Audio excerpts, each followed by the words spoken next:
Does good gear have to be expensive? Well, the TTArtisan 50mm f2 would want to say otherwise. This is probably the most affordable 15mm lens out there that gives you an amazing price to quality ratio. And it's available in a wide variety of mounts. I've got mine for Sony, but it does have mounts for Canon, Fuji, and Nikon mounts as well as other mounts. So let's get into the review for this thing. We want to start off with build quality. As you can see, this is an all metal lens. There's no electronics or anything. The only thing you have is a very smooth focus ring that extends the barrel of the lens as you focus closer, and as you go to infinity, it shortens up. And then you've got a clipped aperture ring, which is firm enough that you don't knock it to a different aperture by accident. Right? There's no electronics, as I mentioned. This thing is a fully manual lens. There's no electronics of any sorts back there. Also, there's no weather sealing.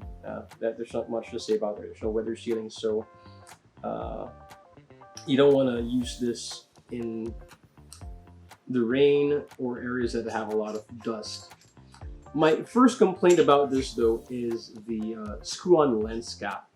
The plus is that it's thin profile, but it does take some time to remove from the lens like that, and it does take a bit of finagling to get it back on right there. Right, that's my first complaint about this lens. My second complaint would be that this thing is tiny. Like, if we set it up side by side here, this is the 15mm f1.8 from Sony, the FE f1.8, and this is their nifty 50. And putting it side by side, this thing is just tiny, right? It doesn't come with anything else.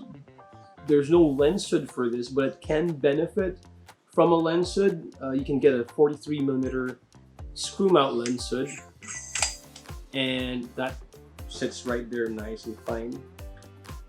But downside there is you can't put the lens cap on because it uses the same threading for the lens cap. Now again, this is a manual focus lens, so if you're not used to using manual focus and reading the numbers there and zone focusing, there might be a bit of learning curve. Not much for zone focusing, but in terms of nailing focus, you're gonna miss a lot more shots. But it does slow you down and really change your approach to photography. Now, the click aperture ring, as I mentioned, is great. It provides a good amount of resistance not to get knocked off to a different aperture setting while you're shooting. It's pretty great wide open. If you stop down, the image quality gets better. We'll talk about that in a moment. Just remember that when you're out and about and you don't have the lens cap on, just make sure you want to stop that down all the way to f16, because you don't want sunlight and heat coming through and damaging your sensor. Now, in terms of price, this is really where this thing shines.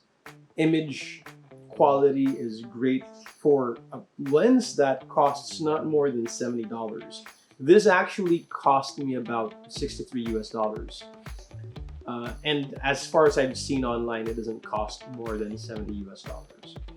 So yeah, you're getting big bang for a buck. So let's talk about probably the most important thing, which everyone's probably wondering about, is the image quality. Now, sharpness and contrast on this thing is amazing. It's not the best, but for what you get, it is amazing. It is sharp, wide open in f2. Contrast is good, and it does improve if you stop down. Even if you stop down the slightest bit to f2.8, it looks great. Even more so when you go down to something like f5.6. But don't stop all the way down to f11 or f16, because the image does start to get softer because of diffraction. Vignetting is heavy on this thing. The corners you got heavy vignetting on the far corners, and it doesn't go away. You can stop down It'll lessen it up, but it's still there. And it's a bit weird, it's a bit hard to correct for. I'll show you in a bit what I mean here. But probably the weakest point of this thing is lens flare and veiling. Some of the reviewers say it does handle lens flare pretty well, and it sort of does, except when your subject is backlit by the sun. Adding a lens hood helps with lens flare, but if it's backlit by the sun, contrast and sharpness starts to drop dramatically due to lens flare and veiling. So, final thoughts. It's a fun lens that does give you a vintage feel due to the imperfections. There's not much chromatic aberration, there is a bit, but it's more on the vignetting and how it renders colors that gives you a bit of a vintage feel to it. Again, it has a bit of a learning curve because it's a manual lens, so again, you can't rely on autofocus with this thing. There's no autofocus, it's all on you. So I guess the question is, who is this lens for? Well, if you are wanting to play around with your photography, if you want to add a bit of challenge with manual focus, this lens is for you. Manual focus, it changes your flow and the process of how you take photos, and not in a bad way.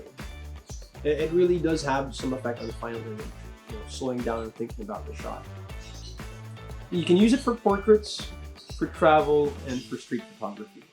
So if you're someone that feels like you're stuck in a rut creatively and wanting to shake up the process and explore things you haven't tried, this lens is for you. It's fun, it's affordable, it gets you out there taking photos. So yeah, this is an amazing lens that's been on my camera virtually the entire time for the past 3 months. So check it out. Not a bad buy.